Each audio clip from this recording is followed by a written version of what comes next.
تطوع، اس میں دو قراءتیں ہیں، ومن تطوع خیرا فإن اللہ شاکر علیم. دو قراءتیں ہیں ایک تا کے ساتھ.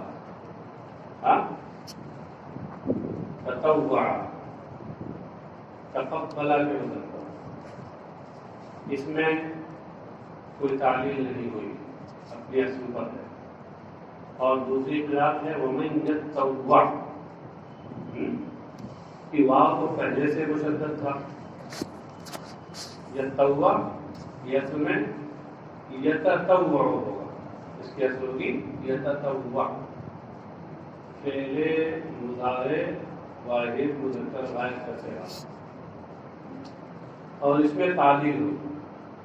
اس طور پر وہ قاعدہ چلے گا کہ بعد تفاعل اور تفاعل میں جب پا کلمہ پا ہو تو تائے تفاعل کو اسی سے بدل کر کے اور ایک کو دوسرے میں ادغام کر دیتے ہیں. تو اس صورت میں کیا ہو جائے گا؟ یتطوع، ومن یتطوع. تو دونوں قراءتوں میں فرق ہے، وہ یہ کہ پہلی قراءت جو تطوع ہے اس میں صیغہ ماضی کا ہے، اور اس والی قراءت میں صیغہ مضارع کا ہے. پہلی قراءت میں وہ قاعدہ جاری نہیں ہوا اس لیے کہ جوازی قاعدہ ہے، اور اس میں وہ قاعدہ جاری ہو گیا، تعلیل ہو گئی. اس میں تو دو طرح سے فرق ہے. مفہوم ہے کہ یہ تو من اور جو شخص اپنی خوشی سے نیکی کرے فإن اللہ شاکر، تو یقیناً اللہ اس کی قدردانی کرنے والا، علیم اور اس کا علم رکھنے والا ہے. کہتے فی قراءۃ بالتحتانیہ و تشدید الطاء مجزوما، ایک قراءت میں یائے تحتانیہ کے ساتھ اور تا کی تشدید کے ساتھ جزم کی حالت میں، کیونکہ وہ مضارع ہے اور من یہ شرطیہ ہے، اور جب وہ مضارع میں داخل ہوگا تو جزم آئے گا. وفیہ ادغام الطاء فیہا، اور اس میں تا کا ادغام تا میں ہے. خیرن ہے بخیرن، یعنی من تطوع خیرن یعنی من تطوع بخیرن. اس سے اشارہ کیا کہ خیرن منصوب بنظر الخافض ہے، حرف جر کو حذف کر کے اور اس کو منصوب بنا دیا گیا ہے. اور یہ اس وجہ سے کہ تطوع کا صلہ با آتا ہے، یہاں با نہیں ہے لفظ میں، جس سے پتہ چلا وہ محذوف ہے.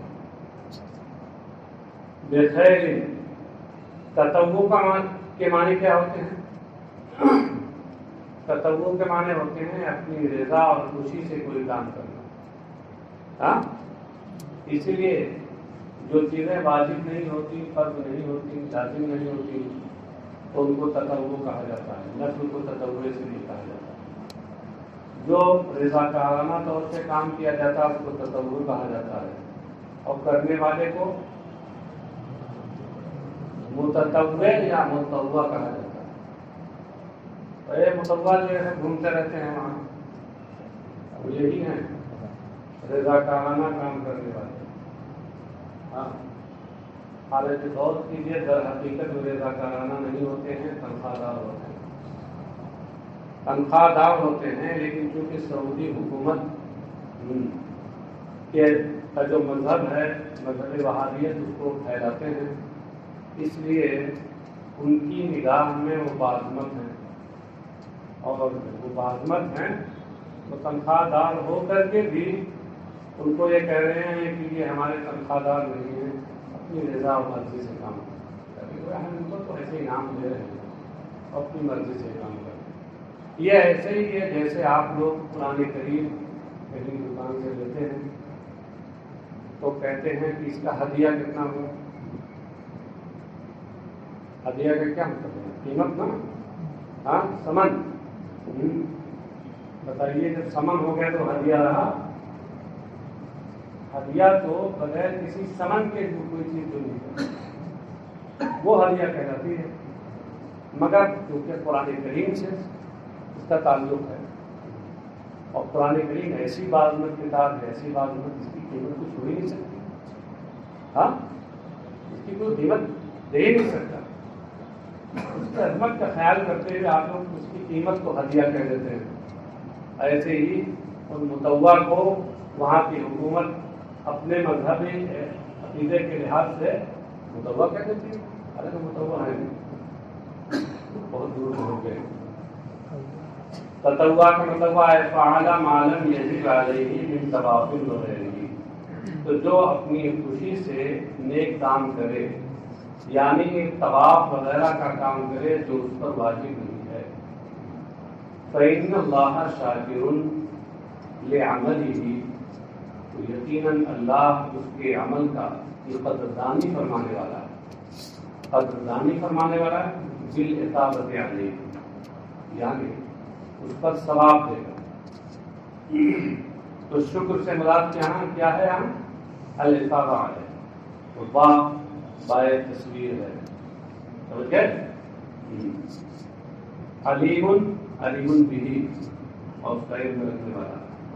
آگے جو آیت کریمہ آ رہی ہے ان الذین یکتمون ما انزلنا من البینات والہدی، یہ یہودیوں کے بارے میں آئی ہے. اوپر آپ کے محشی نے آپ کی مدد کی ہے. ارے کعب بن الاشرف، جیسے کعب بن اشرف یہودیوں کا سردار تھا، وہ اور اس کے جیسے لوگوں کے بارے میں آیت نازل ہوئی. ان الذین یکتمون ما انزلنا من البینات والہدی من بعد ما بیناہ للناس فی الکتاب اولئک یلعنهم اللہ ویلعنهم اللاعنون. یقیناً وہ لوگ کہ جو لوگوں سے اسے چھپاتے ہیں کہ جو ہدایت اور جو روشن نشانیاں ہم نے اتاری. یہ الناسا جو نکالا ہے یہ بتانے کے لیے کہ یکتمون کا مفعول بھی ایک منظور ہے. ایک تو یہ ہے ما انزلنا، ما انزلنا ہمارے موصولات میں صلہ کے ساتھ مل کر یکتمون کا مفعول ہے. اور دوسرا مفعول بھی الناس، تو یہ ہمیں ضرور ہے. اصل میں کتم اور چھپانا جو ہوتا ہے وہاں دو مفعول ہوتے ہیں. ایک تو وہ چیز جسے چھپایا اور دوسرے جس سے چھپایا، تو دونوں مفعول ہوتے ہیں. ایک مفعول یہاں مذکور تھا، دوسرا مذکور نہیں تھا، اس کو مفسر نے ظاہر کیا. جیسے سنگساری والی آیت اور نبی اکرم صلی اللہ تعالی علیہ وسلم کے اوصاف، اس پر گفتگو بار بار ہو چکی ہے. من بعد ما بیناہ للناس فی الکتاب، اس کے بعد کہ ہم نے الکتاب یعنی توریت میں لوگوں کے لیے انہیں بیان کر دیا. اب لوگوں کے لیے اس سے مراد کیا ہے؟ وہ یہودی. اولئک یلعنهم اللہ، یہی وہ لوگ ہیں کہ اللہ جن پر لعنت فرماتا ہے. لعنت کا معنی ہوتا ہے الابعاد من الرحمہ، رحمت سے دور کرنا. اللہ ان پر لعنت کرتا ہے، مطلب کیا ہے؟ یبعدهم من رحمتہ. لعنت کا معنی ہوتا ہے کہ انہیں اپنی رحمت سے دور کر دیتا ہے. وَيَلْعَنُهُمُ اللاعنون، اور لعنت کرنے والے ان پر لعنت کرتے ہیں. تو یہ لعنہ کی نسبت جب اسناد اللہ کی طرف ہو تو اس کا معنی ہوتا ہے ابعاد عن الرحمہ، رحمت سے دور کرنا. اور اللہ کے علاوہ اوروں کی طرف ہو تو اس کا مطلب ہوتا ہے رحمت سے دوری کی دعا کرنا. آگے دیکھیے اسی معنی میں وَيَلْعَنُهُمُ اللاعنون، اور لعنت کرنے والے فرشتے اور اہل ایمان، یا دوسری تفسیر کے مطابق ہر چیز. اللاعنون سے مراد ہر چیز، اس میں ذوی العقول غیر ذوی العقول سب چیزیں آ گئی. ہاں، اب یہ ہے کہ آپ تو ماہر ہیں کہ غیر ذوی العقول پر ذوی العقول کو غلبہ دیتے ہوئے اللاعنون معلوم کے ساتھ اس کی جمع لے جائیں گے اس دوسری تفسیر کی بنیاد پر. اور اگر اللاعنون سے مراد ملائکہ اور مومنین ہوں تو کسی تو کوئی اعتراض ہی نہیں پڑتا، کسی توجیہ کی ضرورت نہیں. اور لعنت کرنے والے یعنی فرشتے اور مومنین ان پر لعنت کرتے ہیں، یا مطلب یہ ہے کہ لاعنون سے مراد ہر چیز ہے، یعنی ہر چیز ان پہ لعنت کرتی ہے. اب یہاں لعنت کا کیا مطلب ہے؟ بالدعاء علیہم باللعنہ، یعنی ان کے لیے اللہ کی رحمت سے دوری کی دعا کرتی ہے کہ اللہ ان پر لعنت بھیج، یعنی انہیں اپنی رحمت سے دور کرتے ہیں۔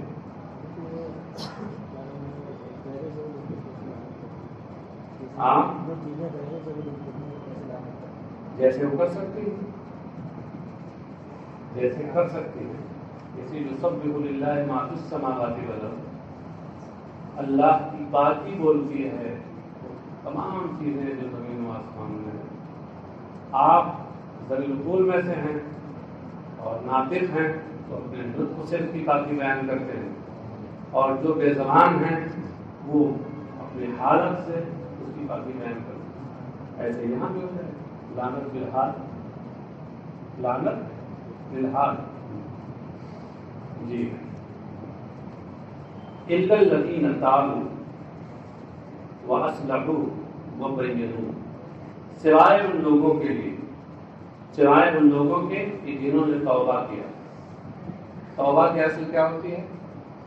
کسی چیز سے رجوع کر لینا، پھر جانا پختہ ارادے کے ساتھ کہ آپ یہ حق دوبارہ نہیں آئیں گے، یہ توبہ ہی نہیں، توبہ کی اصل ہے نا، تو اس کہتے ہیں رجعوا عن ذلک، توبہ کا معنی بتاتے ہیں۔ سوائے ان لوگوں کے جنہوں نے اس سے توبہ اور رجوع کر لیا، وَأَصْلَحُوا یعنی عَمَلَهُ، یہ بتایا کہ مفعول به محذوف ہے، اور اپنے کام کی اصلاح کر لی، وَبَيَّنُوا اور انہوں نے بیان کر دیا، اس کا مفعول به محذوف ہے جس کو مفسر نے ظاہر کیا ما كتموا، اور جو انہوں نے چھپایا تھا اس کو بیان کر دیا۔ فَأُولَٰئِكَ أَتُوبُ عَلَيْهِمْ، تو یہ وہ ہیں کہ جن کی توبہ میں قبول کرتا ہوں۔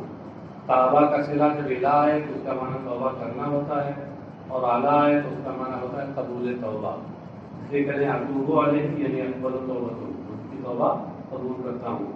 وَأَنَا التَّوَّابُ الرَّحِيمُ، اور میں ہی ہوں توبہ قبول کرنے والا اور مہربانی کرنے والا۔ کس کے ساتھ؟ بالمؤمنین، مومنوں کے ساتھ مہربانی کرنے والا۔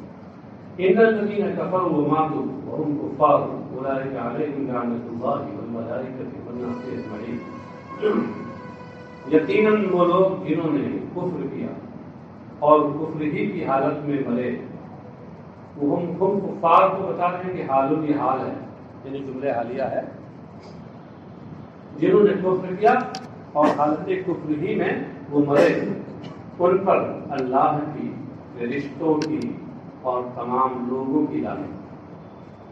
لعنت تو اس سے پہلے بھی آ چکی ہے، اولئک یلعنہم اللہ ویلعنہم اللاعنون، سب کی لعنت تو وہاں بھی آ چکی ہے اور یہاں بھی اس کے بعد لعنت آ رہی ہے، تو اس کا مطلب تکرار ہو گئی ایک مفہوم کی۔ اس کا جواب دیتے ہوئے کہتے ہیں مفسر اے ہم مستحق ذالک فی الدنیا والآخرہ، یعنی دنیا اور آخرت دونوں میں وہ اس کے مستحق ہیں۔ جواب کا حاصل یہ ہے کہ اوپر جو یلعنہم اللہ ویلعنہم اللاعنون آیا ہے وہاں اس سے مراد لعنت بالفعل ہے، اور یہاں لعنت بالقوہ ہے، یعنی اس کے حقدار ہیں، مستحق، اس لائق ہیں کہ ان پہ لعنت کی جائے۔ یہ جواب انہوں نے دیا ہے، اور ویسے اور مفسرین نے اس کے علاوہ اور بھی جواب دیے ہیں، اور وہ جواب یہ ہیں کہ پہلے والی جگہ پر وہ کہتے ہیں کہ لعنت سے مراد دنیا میں لعنت ہے، اور یہاں کہتے ہیں اس لعنت سے مراد آخرت کی لعنت۔ اس طرح سے بھی جواب دیے۔ الناس جو آیا ہے تو کہتے ہیں الناس قیل عام وقیل المؤمنون، اس میں دو قول ہیں الناس کے بارے میں۔ ایک قول یہ ہے کہ یہ عام ہے، یعنی مومن کافر سب مراد ہے، وقیل المؤمنون، اور کہا گیا کہ اس سے مراد اہل ایمان ہے۔ اہل ایمان ہو یہی زیادہ واضح ہے، لیکن یہ ہے کہ کفار عام کیا جائے تو اس صورت میں وہی اعتراض پڑے گا جو انہوں نے کیا تھا، اور وہی جواب ہوگا جو دیا گیا تھا۔ خالدین فیہا، وہ ہمیشہ اس میں رہیں گے۔ فیہا میں حاضرین کے مرجع میں دو احتمال ہیں، مفسر کہتے ہیں ای اللعنتی او الناری، کہ وہ اس میں یعنی اس لعنت میں ہمیشہ رہیں گے۔ اس پر تو کوئی اشکال ہی نہیں، لعنت کا تو ذکر ہو چکا ہے یہاں پہ۔ ہاں اگر فیہا میں ضمیر کا معنی النار لیا جائے اور مراد یہ ہے کہ نار دوزخ میں وہ ہمیشہ رہیں گے، تو اس پر یہ سوال پیدا ہوگا کہ اس کا ذکر تو یہاں ہے نہیں، اور جب اس کا ذکر یہاں نہیں ہے تو اس بات کو ذکر ہو گیا ہے۔ اس کا جواب دیا انہوں نے المدلول بہا علیہا، ہاں یہ کہہ کر کے جواب دیا، یعنی اس نارے دوزخ میں ہمیشہ وہ رہیں گے کہ جس پر یہ لعنت کے ذریعے جس کو بتایا گیا ہے، لعنت کے ذریعے جس کو بتایا گیا ہے، کیونکہ لعنت کا مطلب کیا ہوتا ہے؟ رحمت الہی سے دوری۔ جب رحمت الہی سے دوری ہوگی تو اس صورت میں نار جہنم میں دخول ہوگا، تو اس طرح ہو جا اس سے لازمی طور پر یہ چیز سمجھ میں آ رہی ہے۔ تو جواب کا حاصل یہ ہوا کہ یہاں اجماع قبل ذکر نہیں ہے۔ کیوں؟ اس لیے کہ ضمیر کا مرجع جو کہا جاتا ہے کہ ضمیر غائب کا مرجع پہلے مذکور ہونا ضروری ہے، تو یہ عام ہے، چاہے وہ لفظاً مذکور ہو پہلے اور چاہے وہ تقدیراً مذکور ہو اور چاہے پھر وہ معنن مذکور ہو۔ معنن میں بھی دو صورتیں ہوتی ہیں کہ یا تو ضمناً ہو اور یا التزاماً ہو۔ یہاں التزاماً ہے، یہ التزاماً ہے یہاں، لہذا دماغ کو ذکر نہیں۔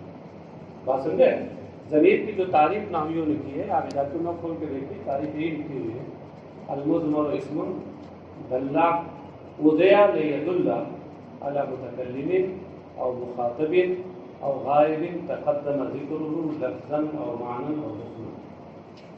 وہاں حاشیہ دیکھیے، یہ ساری تفصیلات جو میں نے کی ہیں حاشیے میں موجود ہیں۔ لا يخفف عنهم العذاب ولا هم ينظرون، ان سے عذاب ہلکا نہ کیا جائے، یعنی طرفت عینی، آنکھ جھپکنے کے لیے بھی، ایک لمحے کے لیے بھی عذاب ان سے عذاب میں تخفیف نہ کی جائے گی۔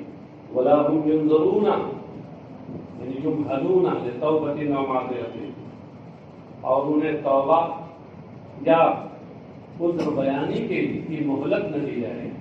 ينظرون یہ فعل مضارع مجرور ہے، انذار بمعنی امحال سے، چھوٹ دینا، مہلت دینا۔ آگے جو آیت آ رہی ہے وَإِلَٰهُكُمْ إِلَٰهٌ وَاحِدٌ لَا إِلَٰهَ إِلَّا هُوَ الرَّحْمَٰنُ الرَّحِيمُ، اس کے بارے میں بتا رہے ہیں شان نزول کیا ہے کہ نزلہ لما قالوا صف لنا ربک، یہ آگے آنے والی آیت اس وقت نازل ہوئی جب انہوں نے کہا کہ اپنے رب کا وصف بیان کیجیے، تو اس کے حقیقی جو اوصاف ہیں وہ بیان کیجیے۔ وہ آیت نازل ہوئی وَإِلَٰهُكُمْ إِلَٰهٌ وَاحِدٌ، تمہارا معبود ایک معبود ہے۔ تمہارا معبود خطاب کس سے ہے؟ کفار سے نا، تمہارا معبود ایک معبود ہے۔ حالانکہ وہ 360 بتوں کو پوچھتے تھے، تو ان کے معبود تو 360 تھے، تو پھر یہ کیسے کہا جا رہا ہے کہ تمہارا معبود ایک معبود ہے؟ مفسر کہہ رہے ہیں کہ اس طرح کہا جا رہا ہے کہ یہاں معبود سے مراد ہے المستحق للعبادۃ منکم، یعنی تمہاری جانب سے جو ہے عبادت و بندگی کا مستحق ہے، عبادت کا جو مستحق ہے، مستحق عبادت تمہارا جو ہے وہ ہے۔ اگرچہ عملاً تم نہ معلوم کتنوں کی بندگی کرتے ہو، لیکن یہ سب عبادت کے حقدار نہیں ہیں، حقدار سے الہ سے مراد مستحق عبادت۔ نیچے لکھا ہے کہ آپ نے محشی نے آپ کی مدد کی ہے یہاں کہ مستحق عبادت تمہارا تو ایک ہی ہے، عمل معبود بے اعتبار الوقوع فکثیر، اور وقوع کے اعتبار سے، تمہارے عمل کے اعتبار سے تو معبود بہت ہے، 360 بنا رکھتے ہیں تم۔ ایک ہے، واحد، واحد کا مطلب کیا ہے؟ لا نظیر لہ فی ذاتہ ولا فی صفاتہ، ذات میں اور صفات میں وہ بے نظیر ہے، بے مثال ہے، کوئی مثال نہیں۔ لا الہ الا ہو، کوئی معبود نہیں، یعنی کوئی مستحق عبادت نہیں، سوائے اس کے الرحمن الرحیم، اس سے پہلے ہوا نکال کر اشارہ کیا کہ یہ خبر ہے، اس کا مبتدا محذوف ہے، وہ ہے ہوا الرحمن الرحیم، وہی رحمان ہے اور رحیم ہے، یعنی انتہائی رحم فرمانے والا اور مہربان ہے۔ آگے ان فی خلق السماوات والارض، اس کے بارے میں کہہ رہے ہیں کہ جب ان کے سامنے یہ بات پیش کی گئی اور معبود برحق کا وصف بیان کیا گیا، اس کے اوصاف بیان کیے گئے، یہ بڑا رحمان ہے، رحیم ہے، وہی مستحق عبادت ہے، تو انہوں نے کہا کہ اس پر آپ کوئی دلیل لائیے جس سے ہمیں سمجھ میں آئے کہ وہی مستحق عبادت ہے اور وہ رحمان و رحیم ہے۔ تو طلبوا آیتن علی ذالک فنزل، انہوں نے اس پر ایک نشانی طلب کی تو یہ آگے آنے والی آیت نازل ہوئی، اور اس میں اللہ تبارک و تعالیٰ کی الوہیت پر، اس کے وجود پر، اس کے رحمان الرحیم ہونے پر ایک ایک نہیں متعدد دلیلیں موجود ہیں، گنیے تو 8 تک پہنچتی ہیں، 8 تک۔ دیکھیے ان فی خلق السماوات والارض واختلاف اللیل والنہار والفلک التي تجری فی البحر بما ينفع الناس وما انزل اللہ من السماء من ماء فاحیا به الارض بعد موتها وبث فيها من كل دابة وتصريف الرياح والسحاب المسخر بين السماء والارض لآیات لقوم یعقلون۔ یقیناً آسمانوں اور زمین کی تخلیق میں، پیدائش میں، اور رات اور دن کے بدلنے میں، اور ان کشتیوں میں جو لوگوں کے نفع کے سامان لے کر کے سمندر میں چلتی ہیں، اور اس بارش میں جو اللہ نے آسمان سے اتاری اور پھر اس کے ذریعے زمین کو زندگی بخشی، اس کے مر جانے، اس کی موت کے بعد، اور پھر زمین میں اس نے ہر قسم کے چوبائے پھیلا دیے، اور ہواؤں کے الٹ پھیرنے، بدلنے میں، اور اس بادل میں جو زمین و آسمان کے درمیان اللہ کا تابع فرمان ہے، ان سب میں لآیات لقوم یعقلون، ضرور نشانیاں ہیں اس کے لیے، عقل مندوں کے لیے، لوگوں کے لیے جو اپنی عقل کا استعمال کرتے ہیں۔ یہ لیجیے 8 نشانیاں ہو جائیں گی۔ اب ذرا الفاظ و کلمات کے ساتھ تفصیل۔ ان فی خلق السماوات والارض، یقیناً آسمانوں اور زمین میں، یہ مطلب نہیں ہے کہ صرف آسمان و زمین میں، اس کے درمیان میں نہیں، دونوں کناروں کو ذکر کر دیا گیا تو درمیان کی چیزیں خود آ گئی۔ مفسر کہہ رہے ہیں یعنی وما فیہما من العجائب، آسمانوں اور زمین اور ان دونوں کے اندر پائے جانے والے عجائب قدرت، عجائب و غرائب کی تخلیق میں، واختلاف اللیل والنہار، اور دن اور رات کے بدلنے میں۔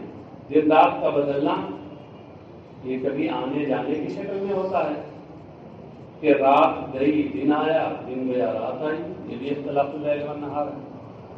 یا اس کے اختلاف سے مراد گھٹنا بڑھنا ہے کہ گرمی میں دن بڑا ہو جاتا ہے، رات چھوٹی ہو جاتی ہے، اور جاڑے میں اس کے الٹا ہوتا ہے، یہ بھی اختلاف اللیل ہے۔ ان سب میں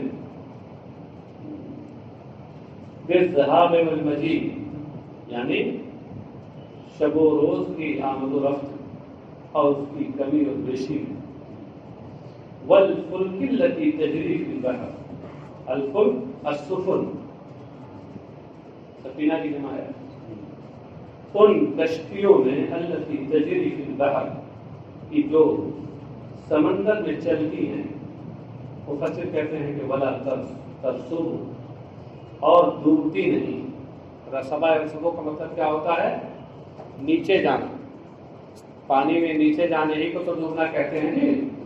ہاں، امتحان میں جو اوپر جاتا ہے اس کو آپ کیا کہتے ہیں؟ نجحہ، اور جو نیچے جاتا ہے اس کو کہتے ہیں رصدہ.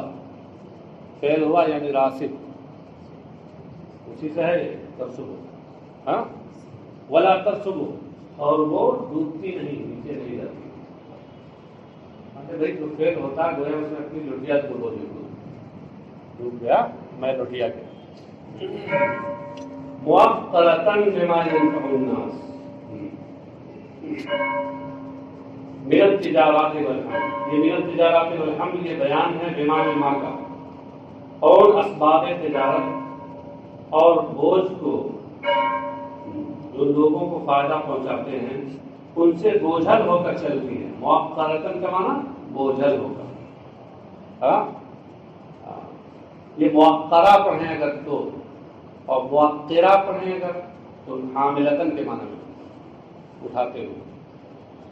وما انزل اللہ من السماء من ماء، ماء سے مراد مطر ہے، بارش. اور اللہ نے آسمان سے جو بارش اتاری، فاحیا به الارض، اس سے زمین کو زندگی دی.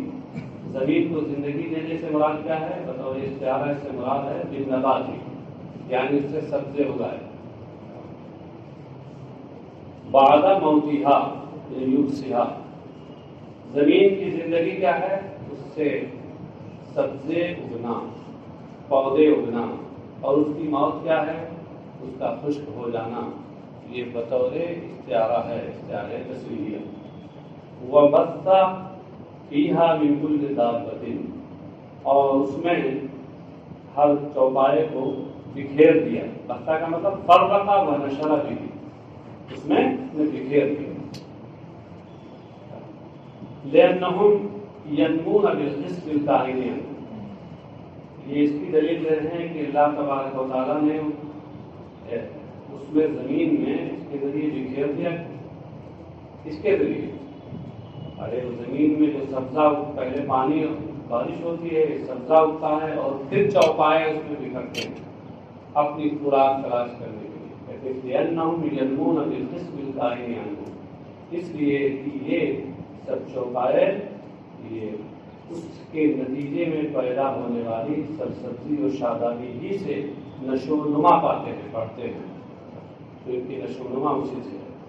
وتشریف الریاح والسحاب المسخر، تشریف الریاح ان تقریبها جنوبا و شمالا حارة و باردة، اور ہواؤں کے الٹ پھیر میں، یعنی دکن اتر، الٹنے پلٹنے میں. دکن اتر تو کر دیا ہے، اور پورب پچھم آپ نکال لیجیے. کبھی پورب کی ہوا چلتی، کبھی پچھم کی، کبھی اتر کی اور کبھی دکن کی. پورب پچھم کی زیادہ چلتی ہے، اس لیے مفسر نے سمجھ لیا ہوگا کہ یہ سب پڑھنے والے سمجھدار ہوں گے، اس کو بیان کرنے کی ضرورت نہیں. حارۃ و باردۃ، حال میں کہ وہ گرم ہوتی ہے یا ٹھنڈی، کبھی گرم ہوتی ہے اور کبھی ٹھنڈی. تو اس طرح سے بھی اس میں الٹ پلٹ ہوتا ہے. یہ سب اللہ کے قدرت کی نشانیاں ہیں. والسحاب المسخر، سحاب یعنی الغیم، یہی بادل جو نظر آتا ہے. المسخری، جو مسخر ہے. مسخر کا مطلب کیا ہوتا ہے؟ حکم کا کے تابع، تابع فرمان آپ اس کا ترجمہ کرتے ہیں. بالکل ترجمہ کر دیا. المدلل بامر اللہ، جو اللہ کا تابع فرمان. یسیر الی حیث شاء اللہ، وہ بادل وہاں جاتا ہے جہاں اللہ کی مشیت ہوتی ہے، جہاں اللہ کو منظور ہوتا ہے. بین السماء والارض، آسمان اور زمین کے درمیان یہ ہے. بلا علاقۃ، بغیر کسی تعلق. بادل بیچ میں ہے، نہ زمین سے بنا ہوا ہے نہ آسمان سے بنا ہوا ہے، بغیر دونوں کے تعلق کے بیچ میں. یہ اللہ کی قدرت کی نشانی. لآیات دالات علی وحدانیت تعالی، ضرور ان سب چیزوں میں نشانیاں ہیں جو اللہ کے ایک ہونے کو بتاتی ہیں. کیونکہ دیکھیے یہ نظام صحیح طریقے سے چلتا جا رہا ہے، چلتا جا رہا ہے. اگر کئی ایک معبود ہوتے تو پھر کیا ہوتا؟ وہی جو دوسری آیت میں فرمایا گیا لوکان فیہما آلہۃ الا اللہ لفسدتا، سارا نظام زمین و آسمان درہم برہم ہو جاتا. ہاں، ایک کہتا ہم اتر کی ہوا چلائیں گے، دوسرا کہتا ہم دکن کی چلائیں گے، آج ہماری خواہش یہ ہے. تیسرا کہتا ہم پورب سے چلائیں گے، پوروائی ہوا. اور چوتھا کہتا ہم پچھم والی ہوا چلیں، پورا ہوا بانی، جہاں بانی کی طرح ہوا بانی کا پورا نظام ہی درہم برہم ہو گیا. کیوں؟ ایسی سمجھ لیجیے، جب کہ نظام عالم درہم برہم نہیں ہے اور ایک طریقے سے چل رہا ہے، سمجھے؟ تو اس سے پتہ چلا ان کا چلانے والا کوئی ایک ساتھ وہی اللہ ہے. یہ قوم یعقلون یتدبرون، ان لوگوں کے لیے نشانیاں ہیں یعقلون جو عقل رکھتے ہیں. عقل رکھتے ہیں کہ کیا مطلب ہے؟ یتدبرون، عقل سے کام لیتے ہیں. ہاں، ناقل تو بہت رکھتے ہیں کیوں، مگر اس معاملے میں ان کی عقلیں ماری جاتی ہیں. کتنے کافر ہیں، عقل کل سمجھتے ہیں اپنے کو، دوسرے بھی ان کو عقل کل سمجھتے ہیں. بہت سی چیزیں ایجاد کی دنیا میں انہوں نے، لیکن انہیں یہ توفیق نہ ملی کہ یہ اس نظام قدرت کو سمجھیں اور اللہ کو اور ایک معبود کی اوپر. آج بھی وہ 360 نہیں تو 360 ارب کے وہاں جائیں گے کے دور میں وہ پوچھتے تھے. یہاں تو جتنی چیزیں ہیں اتنے معبود ہیں. ہاں، جو فائدہ پہنچائے تم بھی ہمارے دیوتا ہو، جو نقصان پہنچائے تم بھی ہمارے معبود، ہم کو نقصان مت پہنچانا. فائدہ پہنچانے والوں کو اس لیے عبادت کرتے ہیں فائدہ ملے اسے، نقصان پہنچانے والی کی اس لیے بندگی کرتے ہیں تاکہ اسے نقصان نہ پہنچے. تو ہر مضر اور ہر نافع چیز ان کا. ہاں، آگ کی بھی پوجا کرتے ہیں، پانی کی بھی پوجا کرتے ہیں، ہوا کی بھی پوجا کرتے ہیں، سورج کی بھی پوجا کرتے ہیں، اور چندرما کی بھی پوجا کرتے ہیں. سب کو دیکھ کر گن نہیں پائیں گے کتنے.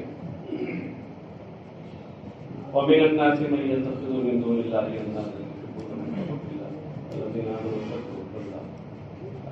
اور لوگوں میں کچھ وہ ہیں جو اللہ کو چھوڑ کر، دون اللہ یعنی غیر اللہ، اللہ کو چھوڑ کر کے اور اس کے شریک بن ٹھہراتے ہیں. اندازن یعنی اصنامن، نت صنم کے معنی میں ہے.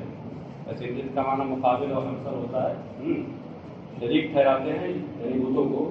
یحبونہم کحب اللہ، ان سے وہ ایسی محبت کرتے ہیں جیسے اللہ سے محبت کی ہے. محبت کرنے سے مراد کیا ہے؟ یعنی ان کی تعظیم کرتے ہیں اور ان کے سامنے سرنگو ہوتے ہیں، جھکتے ہیں. کحب اللہ ہے، کحب بہم اللہ، اس سے اشارہ کیا. یہاں حب کی اضافت جو اس میں دلالت کی طرف ہے، یہ مصدر کی اضافت مفعول بہ کی طرف ہے. فاعل اس کا محذوف ہے، اس کو مفسر نے ظاہر کیا کحب بہم للہ، جیسے یہ اللہ سے محبت کرتے ہیں. والذین آمنوا اشد حبا للہ، اور جو اہل ایمان ہے وہ اس سے کہیں زیادہ اللہ سے محبت کرتے ہیں. اشد اس میں تفضیل ہے اور من تفضیلیہ کے لیے یہاں استعمال ہوا جو محذوف ہے عبارت میں، اس کی جانب اشارہ کیا مفسر نے. من حبہم للہ، یعنی بتوں کی محبت سے کہیں زیادہ، جتنا یہ کفار بتوں سے محبت کرتے ہیں اس سے کہیں زیادہ وہ اللہ سے محبت کرتے ہیں. لأنهم لا يعدلون عنه بحال حال ما والكفار يعدلون بشدة إلى الله، اس لیے کہ کسی حالت میں بھی یہ اللہ سے رخ نہیں موڑتے، منہ نہیں موڑتے. اور کافر جب پریشانی کی حالت ہوتی ہے تو اللہ کی طرف موڑتے ہیں، اپنے بتوں سے منہ موڑ لیتے ہیں.